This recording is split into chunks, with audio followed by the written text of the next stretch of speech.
messieurs, vous êtes nombreux à nous regarder à travers cette émission Le Relais. Le Relais, c'est cette émission d'entretien qui reçoit pour vous des mentors, les coachs, les entrepreneurs et les penseurs. À travers les relais, ils vous transmettent leur inspiration, expérience et savoir-faire et connaissances. Pour le numéro de cet entretien, nous recevons Dr Kabuyaya Kamenge Emmanuel. On est Kabuyaya, mais on dit Kabuyaya.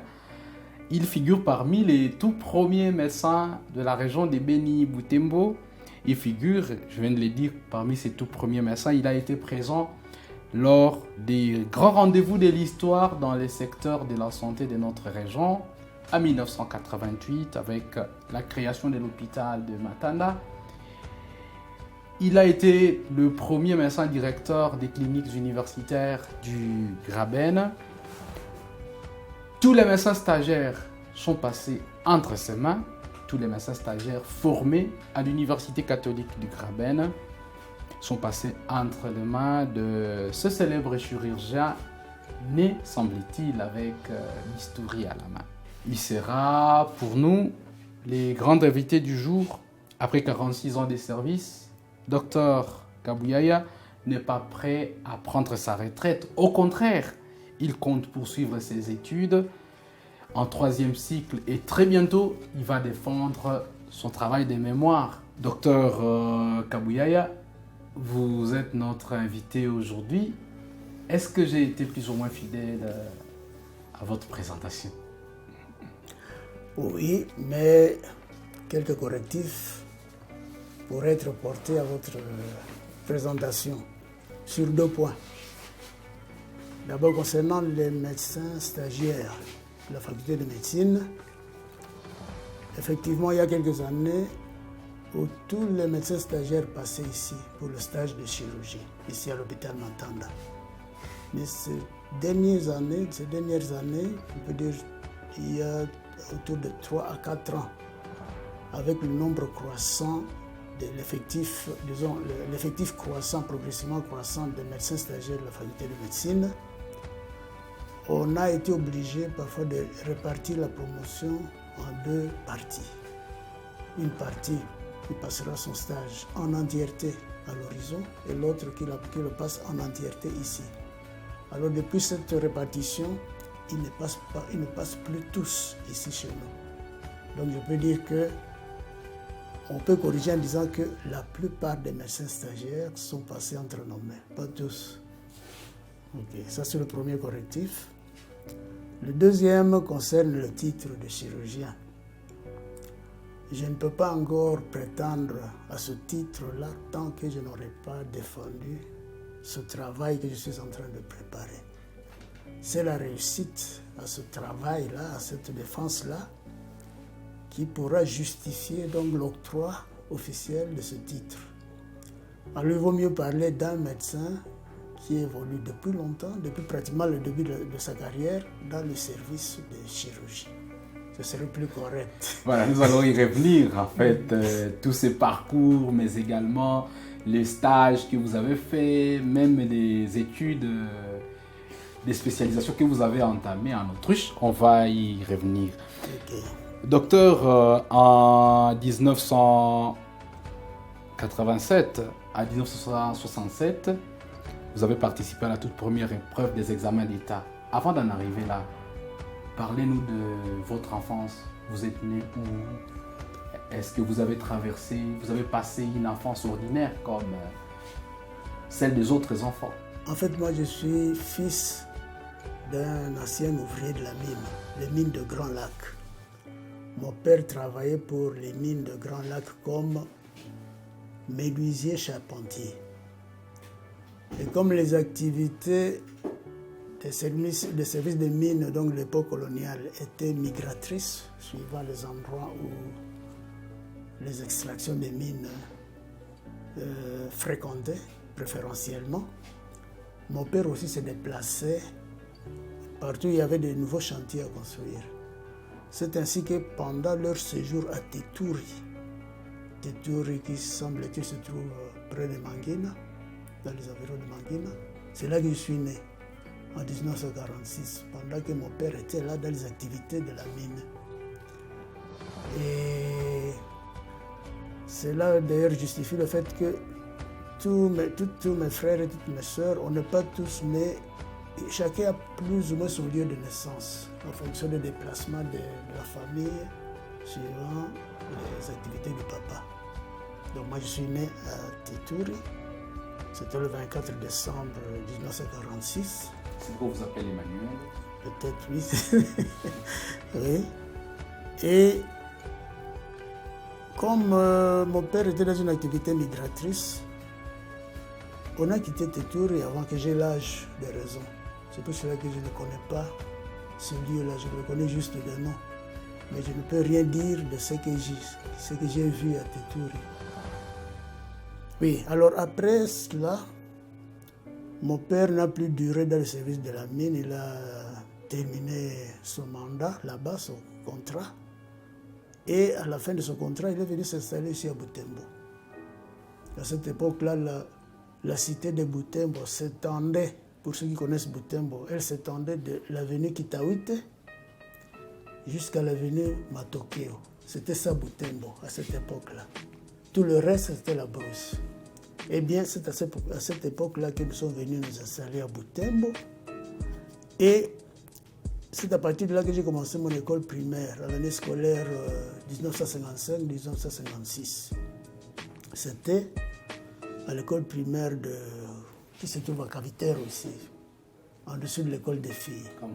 Kamsong. C'est là que j'ai commencé les études primaires. Je suis resté là-bas jusqu'à la troisième année primaire. Après la troisième année primaire, entre-temps, Tchaka Tchaka venait d'achever ses constructions. Nous sommes venus continuer la 5e année primaire à Tchaka Tchaka.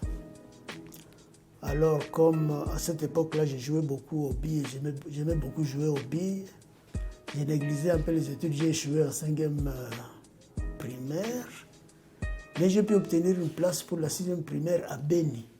C'est ainsi que j'ai terminé mes études primaires à Beni, à l'école primaire de Beni-Cité. Et après ça, je suis venu au collège Pied 10, actuellement au collège Kambali, où j'ai fait les humanités. Bon, c'est ça la France, je pense que la France se termine avec ces humanités-là. Après ça, je dois parler plutôt de l'âge adulte. Oui, effectivement, de cette enfance-là, l'indépendance est arrivée. Oui, j'étais en secondaire. Comment ça s'est passé? Vous aviez quel âge? Je crois que je devais me trouver autour de 14 ans. Autour de 14 ans, là. Ah, l'indépendance. Oui, 1960, vous aviez 14 ans. Non, je n'avais pas encore 14 ans. À l'indépendance, j'étais autour... Oui, c'était 14 ans. C'était près de 14 ans. C'est-à-dire que ce que je peux retenir de l'indépendance, en fait, c'est ce que j'ai vu. J'ai vu les différentes façons dont la population se réjouissait. J'ai vu les danses des pygmées. J'ai vu les gens boire la primus pour exprimer leur joie. Ils buvaient la primus dans des corbeilles dans lesquelles nous mettons le foufou. Et ils se mettaient, pour faire ce genre de démonstration, ils se mettaient en lumbo.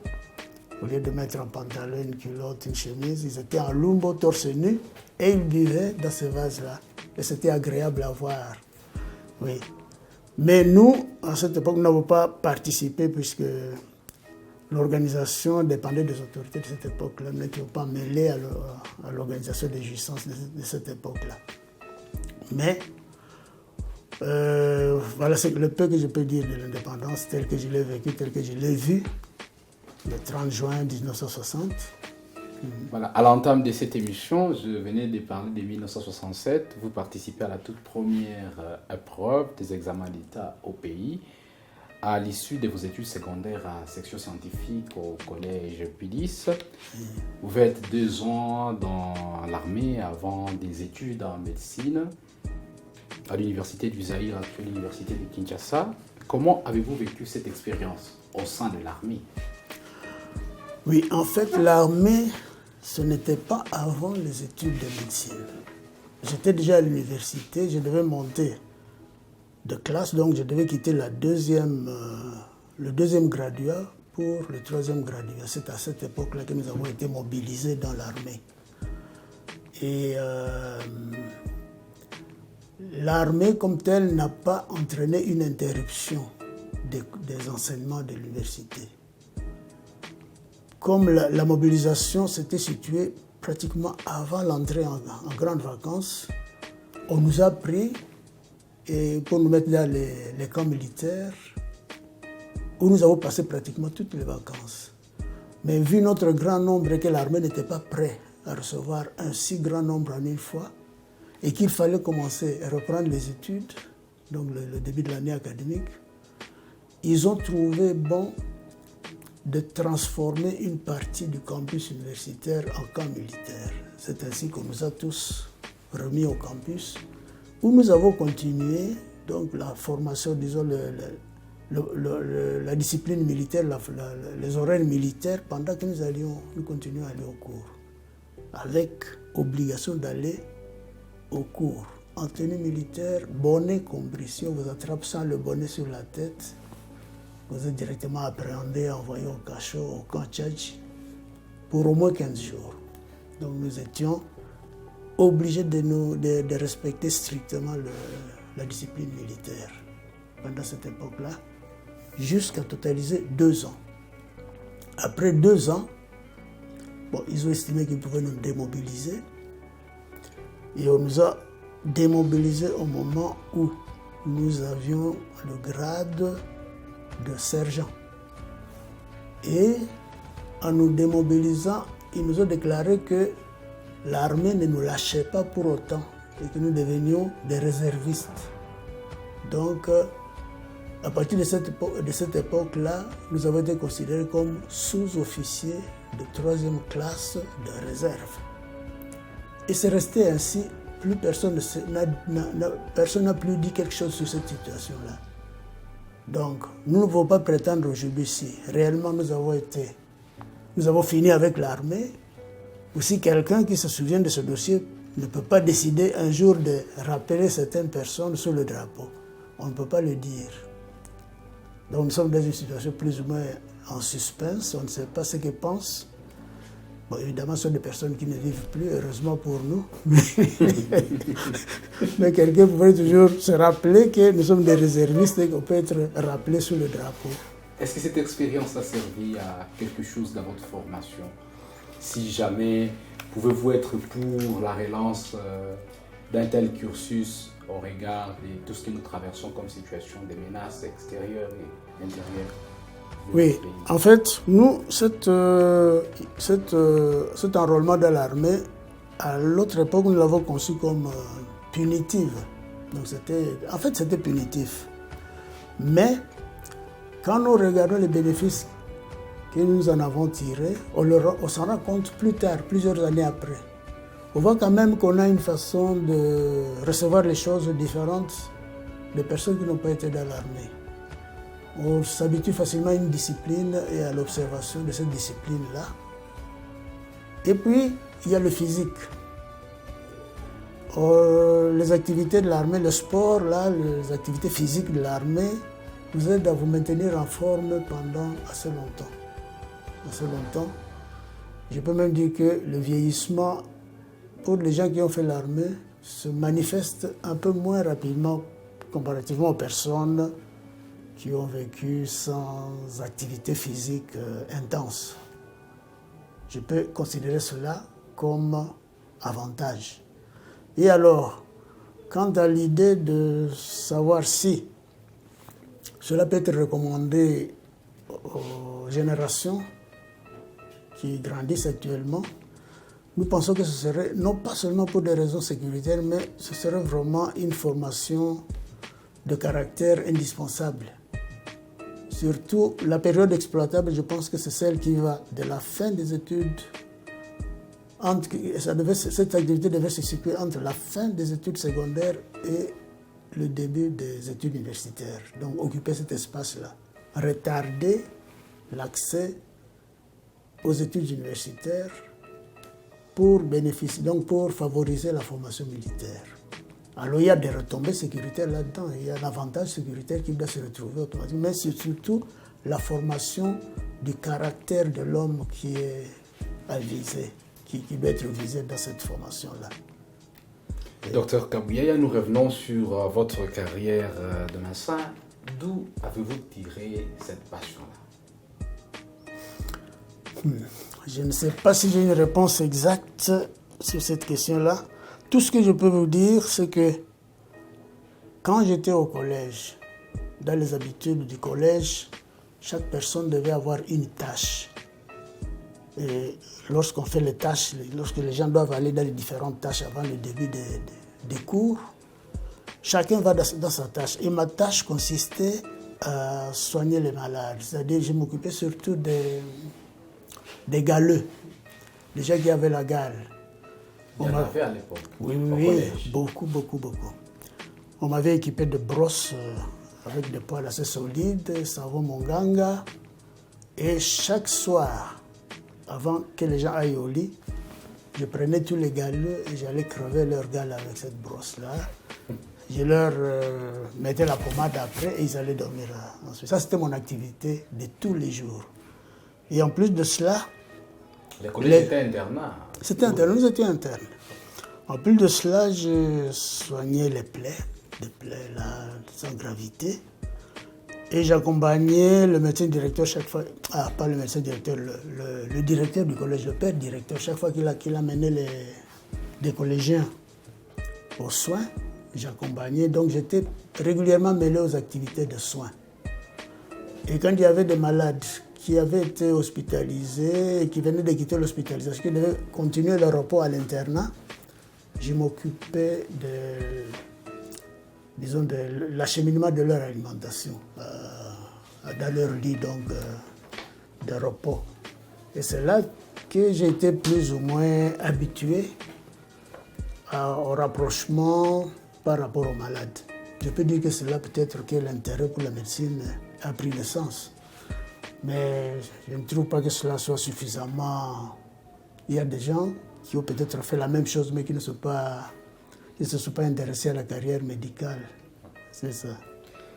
Après vos études en médecine, vous avez embrassé le monde professionnel. Les premiers pas, ça s'est passé comment? Peut-être brièvement. Bien, l'affectation se faisait à partir de Kinshasa.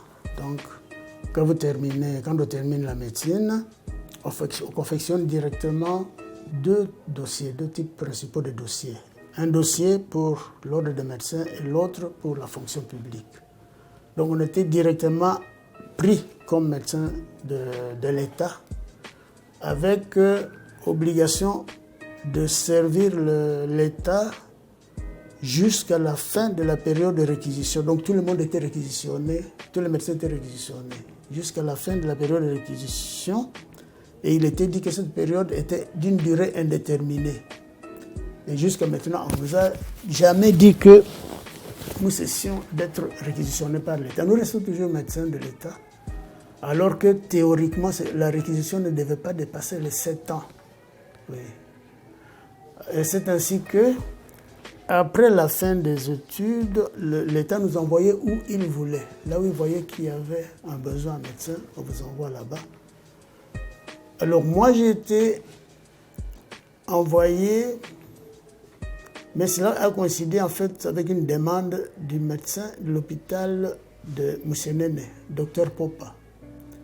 Comme j'avais ma soeur qui faisait les études d'infirmière à Moussénene, le docteur Popa savait que j'allais terminer la médecine d'une année à l'autre. Elle a écrit au département pour demander si, à la fin de mes études, on pouvait m'affecter à Moussénene. Bon, ils ont accepté. J'ai été affecté à Moussénene. Quelle année? C'était en 1975. Alors, si je ne suis pas venu à Moussénene, c'est tout simplement parce qu'il était de règle que le médecin, quand on l'affecte dans une province, avant de se rendre à son poste d'affectation, il fallait d'abord passer saluer le médecin inspecteur au chef-lieu de la province. C'est ainsi que moi, personnellement, j'ai dû aller d'abord à Bukavu. pour saluer le médecin inspecteur et le présenter comme étant un médecin nouvellement affecté dans un de ces hôpitaux.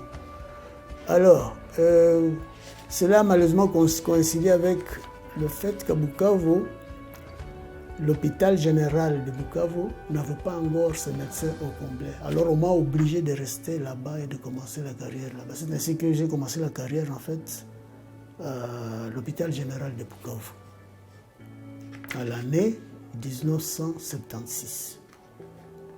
C'est là que j'ai commencé la carrière, avec l'avantage que, vu notre nombre qui n'était pas encore très grand, le nombre de médecins était encore assez réduit, les médecins profitaient suffisamment de leur stage.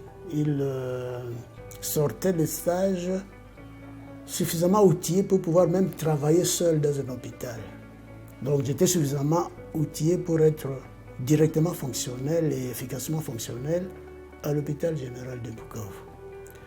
Comparativement, si je compare cette époque à l'actuelle, avec le nombre accru des gens qui terminent la médecine, on ne peut plus prendre quelqu'un et l'envoyer directement donc de la fin du stage dans un hôpital sans passer par une période de training. Il faut encore préparer quelqu'un pendant une période dont la durée est fixée par le département de la santé avant qu'il soit lancé dans les activités donc, de prise en charge des malades. Sûrement qu'on va y revenir lorsqu'on va discuter de la qualité des enseignements. Ah bon, de cette émission. Docteur, de 1980 à 1983, vous êtes en Autriche pour la spécialisation. Ça n'a duré que 3 ans. Pourquoi? Oui, donc c'était en fonction du programme du projet là qui nous recevait en Autriche. D'abord, nous sommes allés là-bas, c'était une initiative des évêques du diocèse de Butembo-Beni et du diocèse de Goma. Ils avaient comme objectif d'organiser la formation spécialisée des médecins dans des pays étrangers qui étaient en collaboration avec eux. Mais il fallait que ces médecins soient déterminés à retourner et à venir mettre leur connaissance au profit des 2 diocèses à la fin de leur formation. Bon, alors, c'est dans ce cadre-là que, dans le cadre de leurs contacts, de leurs arrangements avec la République d'Autriche, avec les évêques de cette République-là, que nous sommes partis. Et alors, il y avait un programme, nous n'étions pas les premiers à aller dans ce genre de programme, il y avait un programme qui devait être suivi. Et alors, suivant ce programme-là, et au vu de mon curriculum vitae, puisque je venais de faire autour de 7 ans d'exercice avant d'aller en Autriche, ils ont trouvé que ce serait pour moi une répétition, une sorte de perte de temps si on devait me faire passer les 7 ans qui étaient prévus. Donc, ce qui figurait comme déjà réalisé sur mon curriculum vitae, ils ont estimé qu'on pouvait s'en passer et aller à l'essentiel. C'est ainsi que mon séjour, qui devait s'étendre jusqu'à une durée de 7 ans, a pu être réduit jusqu'à une durée de 3 ans. Donc, en 3 ans, ils ont pu me livrer les diplômes qu'ils donnent habituellement à la fin de ce type de formation. Vous étiez déjà marié, vous êtes parti avec toute la famille? J'étais marié, je suis allé avec toute la famille. J'avais à cette époque-là 3 enfants. Et le 4e est né là-bas, en Autriche. Alors, après Bukavu, Goma, vous avez œuvré également à Mweso, vous revenez dans votre village sur proposition de Monseigneur Emmanuel Catalico. Comment et pourquoi? Oui, effectivement, je crois que c'était une question d'arrangement entre les 2 évêques, l'évêque de Goma et le nôtre. Il était question qu'après la formation, on travaille d'abord pour l'un et ensuite pour l'autre. Comme ils s'étaient mis ensemble pour pouvoir obtenir cette faveur-là d'avoir la bourse d'études pour aller étudier. Alors, ils se sont convenus que je pouvais commencer par servir le diocèse de Goma. Et le diocèse de Goma n'avait comme hôpital que l'hôpital de Mweso à cette époque-là. Et l'hôpital de Mweso, c'était en fait, le bâtiment qui servait d'hôpital n'était pas en fait un hôpital, c'était une sorte de centre de santé, mais l'hôpital était en construction. Ils ont dit, bon, comme l'hôpital est en construction, vous allez travailler dans ce bâtiment provisoire et vous allez continuer à travailler dans l'hôpital quand la construction sera achevée. La construction était achevée au moment où j'étais déjà à Mweso et j'ai pu passer 5 ans à Mweso. Après les 5 années, mon contrat avec le diocèse de Goma a été épuisé et j'ai pu quitter Goma pour venir ici. Ce n'était pas tellement parce que l'évêque m'attendait, mais on savait qu'il y avait un projet en préparation qu'il devait pouvoir nous occuper quand nous serons ici. Et quand je suis arrivé, cet hôpital-ci, l'hôpital Matanda, était en pleine construction, donc travaux d'achèvement, quoi. Du chantier qui était là, abandonné par les Belges, jusqu'à en faire un hôpital. Et les premières activités de l'hôpital Matanda, c'était en fait des activités de dispensaire. On recevait des malades, on ne les hospitalisait pas. Et quand on a commencé à hospitaliser les malades, il fallait maintenant commencer à équiper progressivement en fonction de cette nouvelle phase de prise en charge. Donc c'est ainsi que quand je suis arrivé, après une année de séjour ici, j'ai eu à commencer directement le travail ici, après m'être présenté chez l'évêque. Et il a trouvé que mon arrivée coïncidait avec la disponibilité du lieu où nous devions pouvoir travailler. Alors, en venant ici, le médecin qui était déjà là, c'était le docteur Mundama, donc je suis venu le seconder. Il était le médecin directeur. Il était le médecin directeur. Et comme même quand on est deux, on constitue un staff. Lui, il était le directeur, moi j'étais le chef de staff. et je suis resté chef de staff jusqu'à ce jour. Jusqu'au jour. Voilà. Alors, vous intégrez vers les années 1989 la task force de l'Université catholique du Graben. Les cliniques de l'UCG sont créées quelques années après. Vous cumulez vos prestations et à Matanda et aux cliniques de l'UCG. Difficile à l'époque pour les médecins de passer des nuits chez eux à la maison parce que vous étiez surchargé, entre guillemets. Et puis ça paraît être trop cassant. D'où avez-vous puisé ce courage, docteur Kambouyaye? Bon, en fait, il n'a pas fallu un courage spécial, en ce sens que nous savions que c'était un effort à fournir pendant une période suffisamment limitée. Donc ce n'était pas pour toujours. Si c'était déclaré comme devait être pour toujours, là certainement que ce serait découragé. Mais on le faisait parce qu'il était question de rendre opérationnelle une institution nouvellement créée.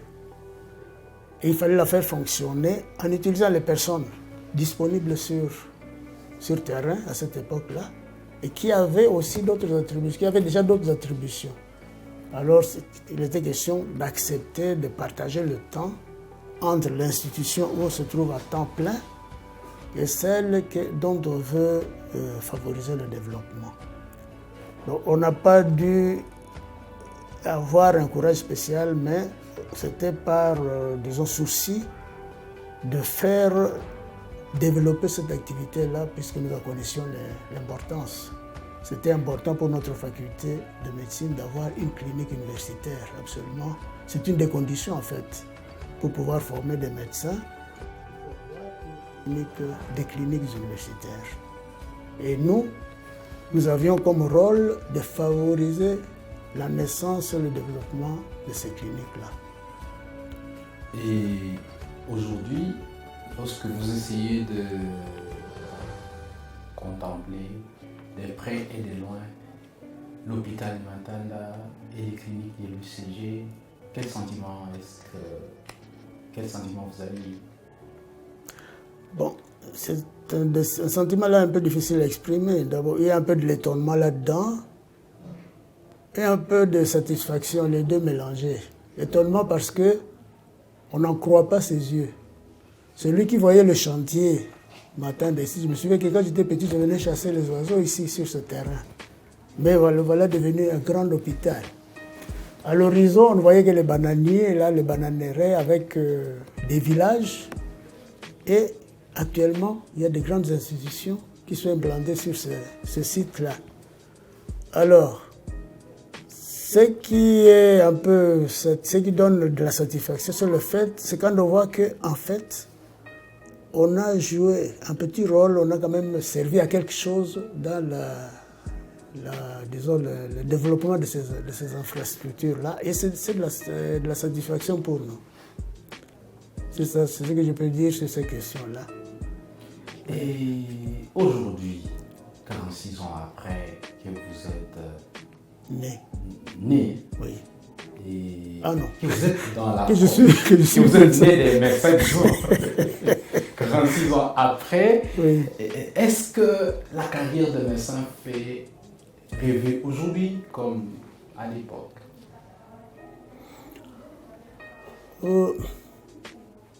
C'est-à-dire, ça c'est une question qui convient à ceux-là qui veulent se lancer dans la médecine.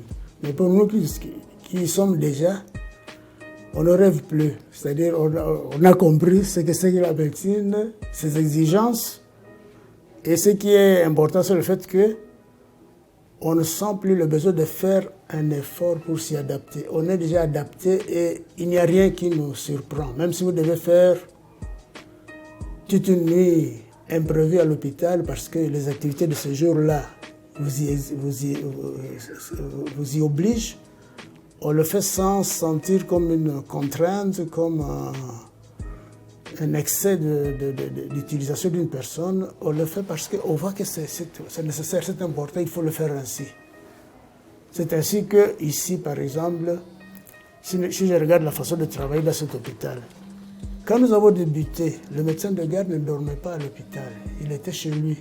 Quand il y avait un problème qui se posait au niveau de l'hôpital, on envoyait des gens, pas d'ambulance, il n'y a pas d'ambulance. On envoyait des sentinelles à pied, allez vous chercher, vous revenez ensemble à pied. Avec les sentinelles. Avec les sentinelles, vous venez travailler, puis après vous retournez à la maison. Et actuellement, le médecin de garde reste à l'hôpital. Et maintenant, nous sommes en train de vouloir perfectionner cela en rendant possible la garde par service. C'est-à-dire que chaque service ait son rôle de garde, au lieu d'avoir un rôle de garde unique pour tous les services. Actuellement, maintenant, dans l'état actuel des choses, les médecins de garde sont au moins 2. Et ils se partagent la répartition des services pendant la nuit de garde.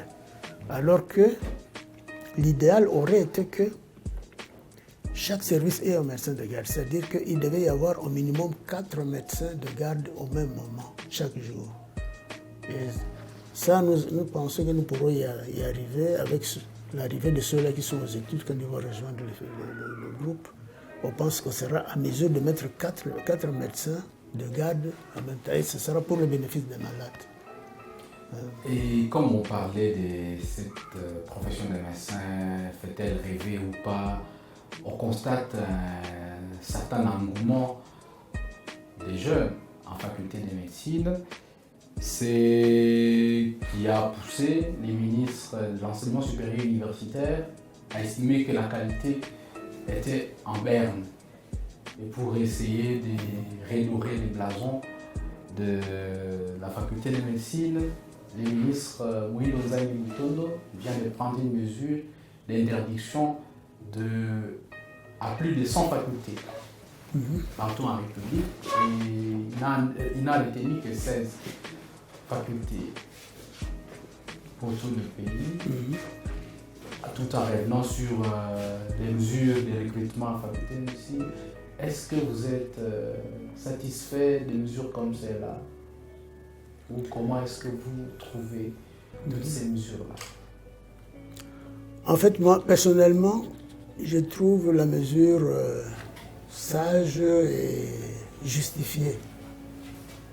Il y a en fait, comme je l'ai dit avant, le nombre de gens qui veulent entrer, qui veulent faire la médecine est tellement important que l'effectif de la médecine empêche l'organisation correcte de la formation des étudiants en médecine. Je vous l'ai dit tout à l'heure là quand je parlais de l'opérationnalité, quand on quitte le stage de fin de médecine et qu'on doit commencer la carrière. À notre époque, on quittait le stage tout à fait outillé pour débuter la carrière, même si on doit être seul dans une institution sanitaire, on était en mesure de le faire, et d'assumer toutes les activités, y compris les activités opératoires, obstétricales, tout cela. Mais actuellement, il faut faire passer quelqu'un dans une période de training. Après le stage, vous allez encore dans un training à l'issue duquel on va estimer si on peut déjà vous lâcher pour aller auprès des malades. Et ça, c'est la conséquence du nombre élevé. Le stage n'est plus à mesure d'assurer l'encadrement correct des médecins. Il faut compléter cet encadrement par le training. Et une autre chose qui justifie la baisse, qui explique la baisse du niveau de ceux-là qui terminent la médecine, c'est le fait que la sélection qui se faisait au début n'est plus faite. Quelqu'un peut faire les études de, je ne sais pas, je prends même la construction, quelqu'un qui a fait ses humanités en construction. Quand il a son diplôme, il décide d'aller en médecine. Il n'a pas la même préparation que celui qui a fait la section biochimie ou la section maths physique. Et dans le temps, quand nous avons commencé le système de cycle d'orientation, puisque nous sommes la première promotion de ce cycle-là, à l'obtention du diplôme d'État, il y avait un autre examen qui suivait directement après le diplôme d'État.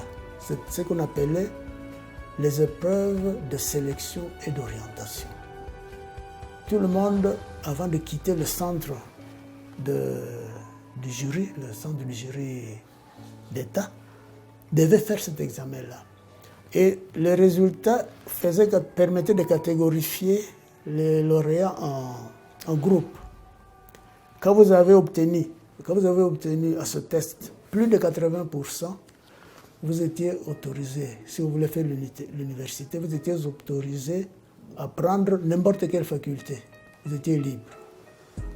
Entre 80% et 70%, on vous disait, vous pouvez aller où vous voulez, sauf là, on diminue.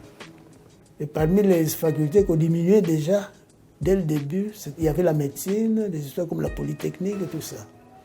Entre 60 et 70%, on diminue encore. Vous pouvez aller où vous voulez, sauf. Et la liste des exclusions ne faisait qu'augmenter. En dessous de 60%, plus d'université. Vous allez dans les instituts supérieurs. C'était comme ça que les choses étaient organisées, donc, à l'issue de ces épreuves de sélection et d'orientation. Donc, les gens étaient orientés. Actuellement, on va où on veut, comme on veut. Il y a 50, il va en médecine. Il va en médecine. Et je pense que la décision du ministre, elle est salutaire.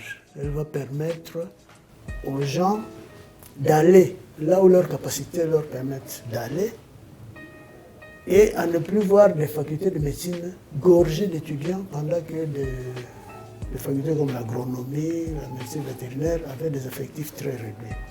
Je crois que ça va plus ou moins remettre les choses dans l'ordre. Docteur Kabuya Kamenge, 46 ans de service, vous semblez ne pas être prêt à prendre votre retraite. Au contraire, vous tenez à défendre votre travail de mémoire, qui est déjà presque bouclé. Docteur Kabuya, jusqu'où voulez-vous aller? En fait, je crois on dit que l'on apprend pour la vie, pour toute la vie. Les études, c'est une des choses que l'on peut faire toute la vie, tant que le cerveau donc vous le permet. Parce il existe des états de santé dans lesquels on peut ne pas être en mesure de le faire. Mais tant que l'état de santé mentale le permet, je pense qu'en médecine, il faut apprendre toute la vie. Surtout que la médecine, c'est un domaine qui se renouvelle tout le temps. Il y a beaucoup de choses qui se disaient dans le temps. C'était comme des dogmes là, mais qui sont au fur et à mesure abandonnés que de nouvelles techniques apparaissent. Donc on doit apprendre d'un côté pour s'adapter aux innovations qui se produisent régulièrement, et puis pour notre cas particulier, pour nous rendre capables de continuer à répondre aux services qui nous sont demandés. Puisque nous sommes dans une contrée où on continue encore à recourir aux services des gens, quel que soit leur âge, tout simplement parce que le besoin se pose. Alors on n'aimerait pas être sollicité pour rendre tel service et se trouver obligé à ne pas répondre favorablement parce qu'on se trouve insuffisamment préparé. Il vaut mieux se rendre apte de répondre favorablement, positivement, lorsqu'on est sollicité pour rendre un service. Surtout dans le domaine de l'enseignement, c'est nécessaire. Il y a des conditions pour donner un cours en faculté de médecine. Il faut être de tel niveau suivant les années d'études là qui sont en faculté de médecine. Alors nous, c'est pour pouvoir répondre favorablement aux demandes qui pourraient nous être envoyées que nous continuons à essayer de nous mettre à jour. Et puis ça vous aide à ne pas vieillir en désordre là. Parce que quand vous abandonnez tout, vous devenez vieux en tout, y compris la façon de raisonner. C'est la question que je voulais... Enfin, c'est d'ailleurs la question que je me disais, mais vous paraissez encore trop jeune, alors que vous avez 74 à 73. J'ai 74 et d'ici quelques 2 semaines, j'en aurai 75. 75, joyeux anniversaire 75. Et puis, vous paraissez jeune. Quel est votre secret? Il n'y a pas de secret à cela. Moi, je vous ai dit tout ce que j'ai fait, des choses qui rendent le vieillissement moins apparent. Les activités physiques. Vous continuez? Hein? Aujourd'hui, vous continuez avec ça? Jusqu'il n'y a pas longtemps, je jouais encore au football. Alors, un jour, j'ai fait un petit faux pas là, le genou gauche pose parfois des problèmes quand je cours. C'est pour cela que j'ai ralenti un peu. Mais sinon, jusqu'il y a moins d'une année, j'ai continué à jouer au football. D'ailleurs, je n'ai pas renoncé. Nous avons notre sport de dimanche, là, le football qui est prévu dans nos activités de médecin. Tous les deux dimanches par mois, nous avons le football. Vous jouez à quel numéro ou... Non, comme je ne cours plus vite, on me met à la médiane. À part le football, votre hygiène de vie, qu'est-ce que vous mangez? Ou comment est-ce que vous vous détendez? La détente, bon, ici il n'y a pas de loisirs. Hein. On est chez soi. De temps en temps, entre médecins, on se visite. Nous avons une organisation de médecins qui fait que chaque mois, nous devons visiter une famille de médecins. Tous. Chacun à son jour. Vous recevez tout le monde et vous recevez vos confrères avec leur famille comme vos invités. Ils sont chez vous ce jour-là. Le mois suivant, c'est chez un autre, ainsi de suite. Et c'est comme ça que nous roulons. Ça, c'est notre loisir principal. Et au Nouvel An, c'est le jour des parents, la journée des parents, le 1er août. Ce n'est pas seulement les papas et les mamans, mais c'est toutes les familles, donc papa, maman et tous les enfants qui nous retrouvons ensemble pour fêter la fête des parents avec tous les enfants. Donc ça, c'est ça notre façon de vivre. Les autres loisirs, bon, chacun a sa façon de passer le temps. Il y en a qui entrent dans certains lieux publics. Je le faisais il y a quelques années, mais sans savoir comment et pourquoi c'est arrivé, j'ai constaté que je n'ai plus envie d'être visible dans une boîte, par exemple. Personne ne m'a jamais dit de renoncer, mais je sens que ce n'est plus ça, ce n'est pas pour moi. Oui. Vous vous sentez un peu gêné, quoi. Oui, et puis j'ai un sentiment d'insécurité quand je me trouve dans ce genre de lieux, avec des gens qui se comportent n'importe comment, qui, à partir d'un petit rien, vous voyez les gens qui évoluent vers l'échange de coups sans qu'il y ait matière, vraiment qui doit faire arriver les gens à cette étape-là. Alors, et progressivement, le dégoût s'est installé pour ce genre de fréquentation. Et j'ai abandonné cela. Et chez moi, même mon épouse qui est plus jeune que moi, elle sait qu'il ne faut pas me proposer quelque chose dans ce sens-là. Allons à tel endroit. Elle sait que ça ne marche pas, ça va être négatif.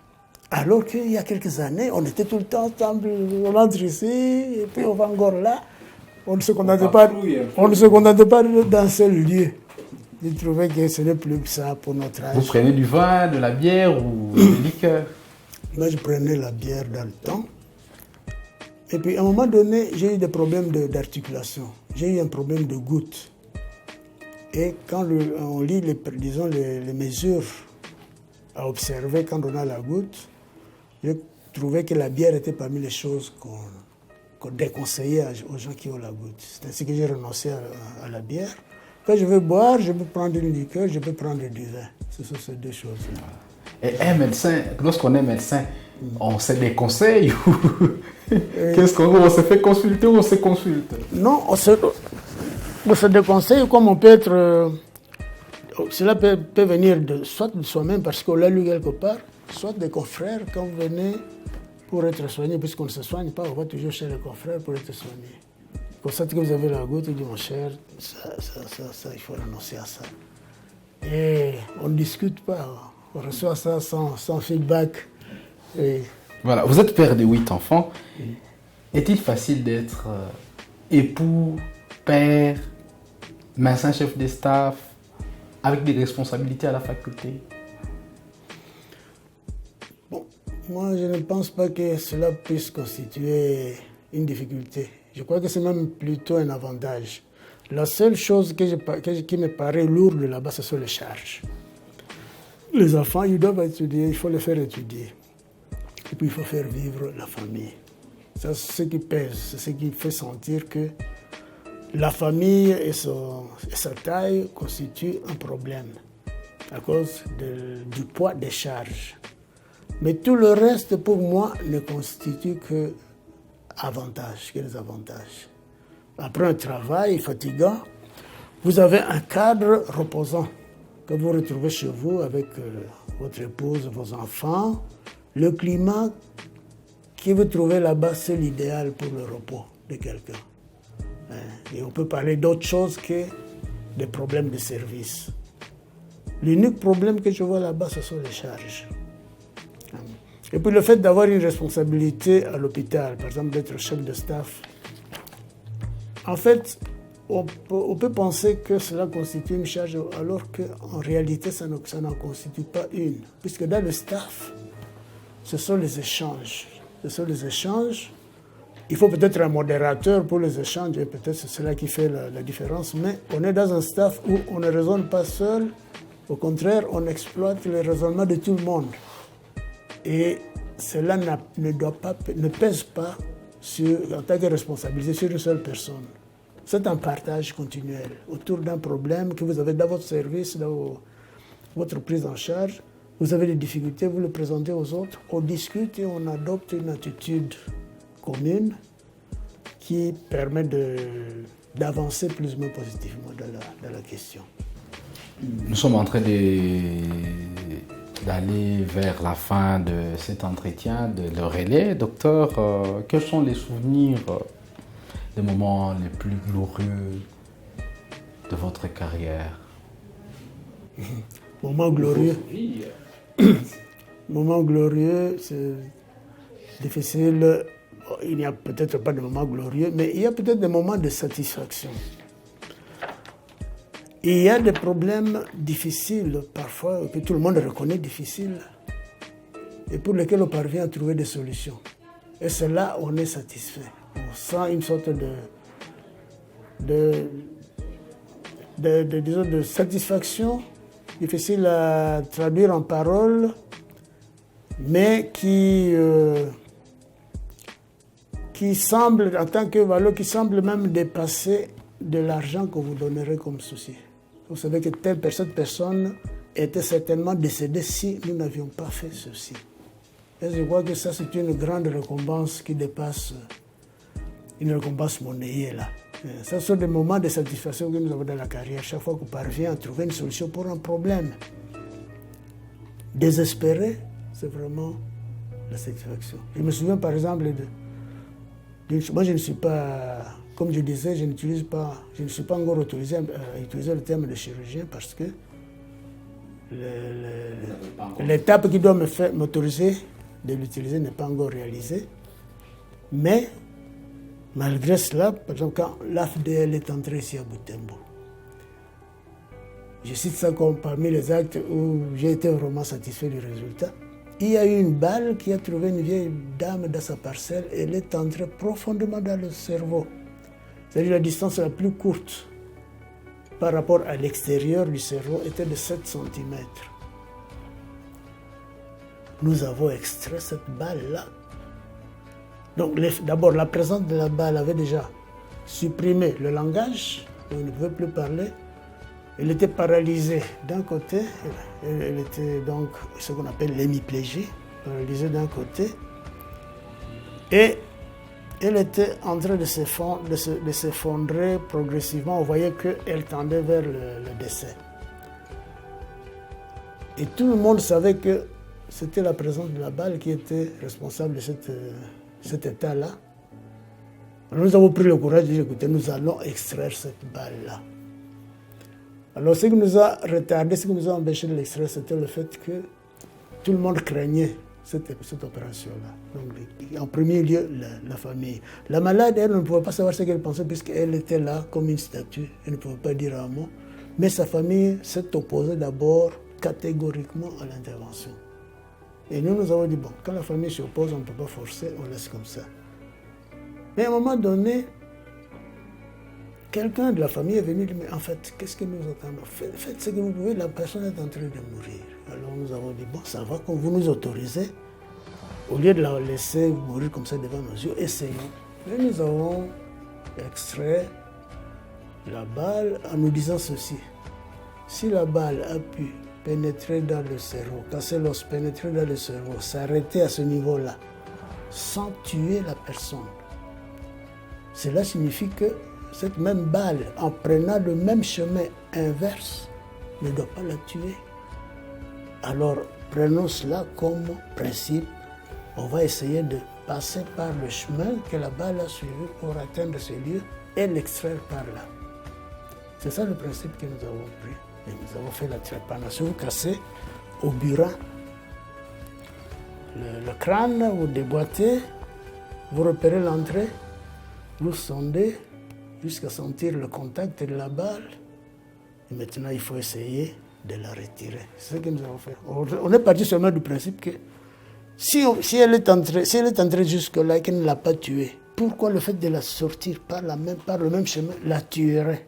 Et c'est cela qui nous a donné du courage. La balle est sortie, nous avons tout refermé. Et le rétablissement se faisait devant nos yeux. Pendant les 3 premières semaines, là, on passait là autour de ça, on voyait la personne, on essayait de lui parler, elle nous regardait seulement, sans grimace, sans expression de figure, donc incapable de réagir, quoi.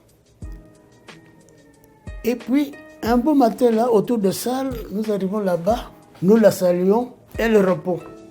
Ça, c'était le premier sursaut, là, d'étonnement. Tiens, elle répond. Et, quelque temps après, elle commençait maintenant à sortir les mots un à un. Et le langage était le premier à se rétablir, donc dans la période qui a suivi l'extraction de la balle. Après le rétablissement du langage, c'était le mouvement qui commençait à revenir du côté qui était paralysé.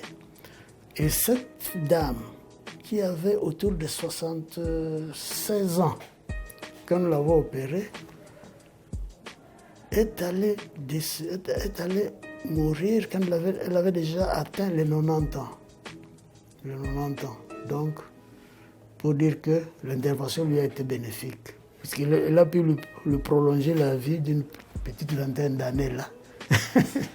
Oui, quand je prends rien que ça comme illustration, je trouve qu'il y a des moments agréables. Quand vous voyez cela, vous êtes content d'avoir participé à un résultat de ce genre-là. Vous avez peut-être quelques regrets tout au long de votre carrière, peut-être le goût d'un travail inachevé.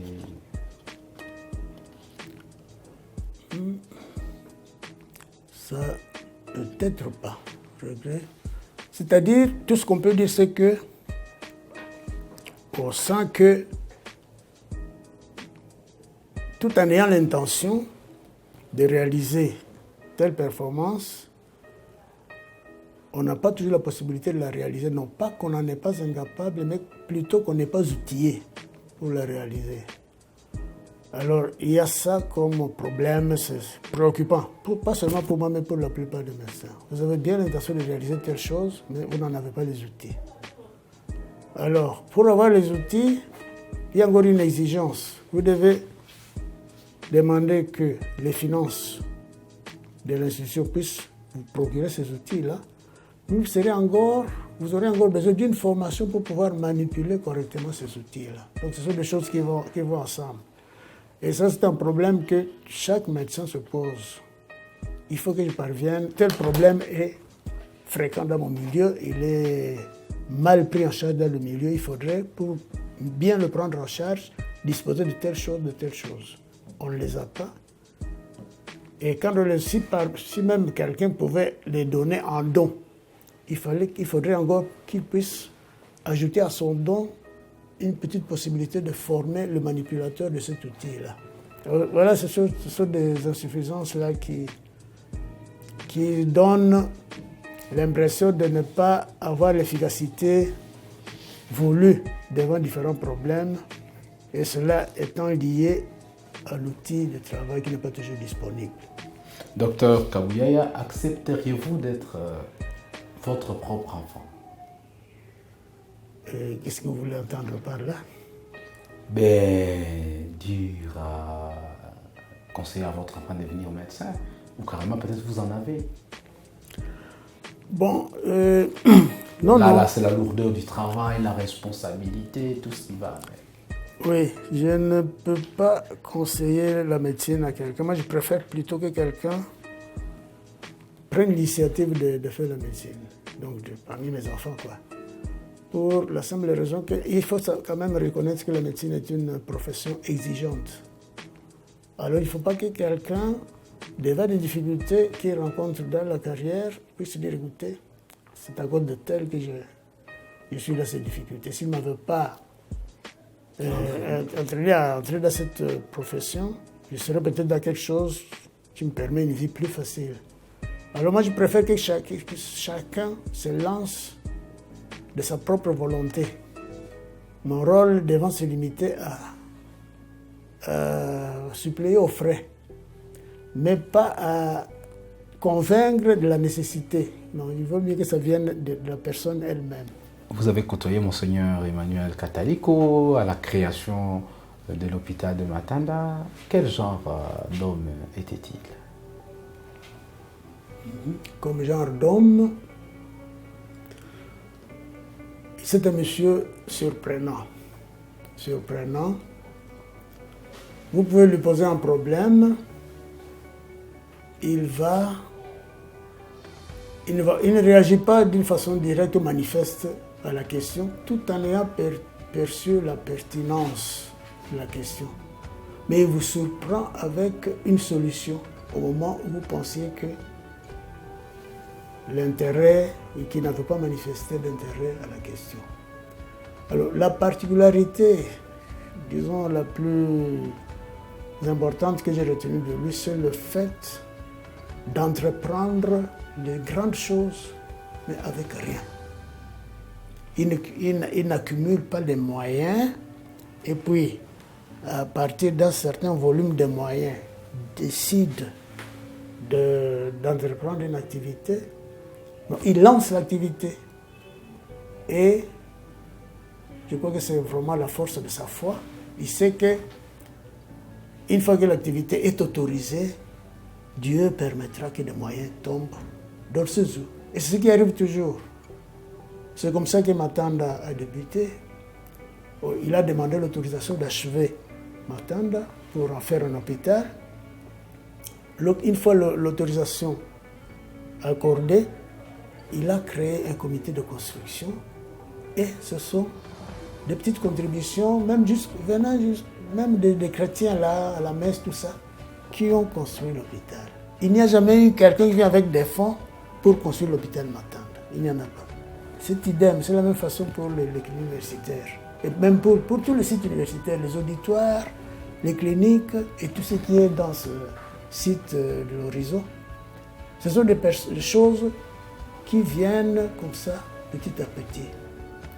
Bon, le seul aspect où on peut dire que quelqu'un a visiblement contribué, c'est avec les jumeaux de Noto, qui ont pris certaines choses visiblement. Mais par exemple, ils ont favorisé le centre nutritionnel, ils ont construit certains pavillons, et c'est comme ça que... Mais tout le reste, c'est vraiment petit à petit, des donateurs comme ça, ponctuels, là, qui encouragent. Vous voyez même la FEC, qui a pris à un moment donné la décision de construire un certain nombre d'auditoires. Ils sont là, les auditoires sont là, tout le monde les voit. Et c'est comme ça que les œuvres de Catalico naissent et grandissent, sans que quelqu'un se soit mis dans une phase d'accumulation de moyens pour permettre la mise en route des projets. Docteur Kabuyaya, avez-vous un message particulier avant la fin de cette émission à adresser aux jeunes médecins et ceux qui ambitionnent la profession de médecin? Comme message, moi j'en appelle tout simplement à la patience et à ne pas être pressé dans les choses. La patience, c'est d'abord à partir de la durée des études de médecine. Elles sont longues, il faut être vraiment patient pour aller jusqu'au bout. La patience encore dans l'acquisition des moyens. Les jeunes de ce temps, de cette époque, ont tendance à vouloir aller vite dans l'acquisition des moyens. Et cela les expose à utiliser des méthodes illicites pour aboutir aux moyens. Et ça, c'est une chose qu'il faut conseiller aux jeunes, d'avoir cette patience-là, de réaliser les choses progressivement et cela peut leur permettre d'y accéder sans courir beaucoup de risques. L'autre conseil concerne la pratique même, donc la carrière même, la pratique même de l'exercice de la carrière. Lorsqu'on termine la médecine, une des premières choses que l'on ressent, c'est une sorte de vide devant soi. On constate que ce qu'il y a à connaître est tellement énorme qu'on se sent comme... On a presque un découragement au début. Mais c'est une question de méthodologie. Moi, ce que j'ai l'occasion de conseiller parfois aux médecins stagiaires, c'est de dire qu'il vaut mieux apprendre peu de choses en une fois, c'est-à-dire par exemple à la fin de chaque journée, faire un petit bilan de ce qu'on a réalisé. Qu'est-ce que j'ai appris aujourd'hui? Et ne passer à la performance suivante que lorsque on a maîtrisé correctement. On est sûr qu'on a maîtrisé la première performance. Par exemple, quelqu'un qui est en chirurgie, qui doit apprendre par exemple comment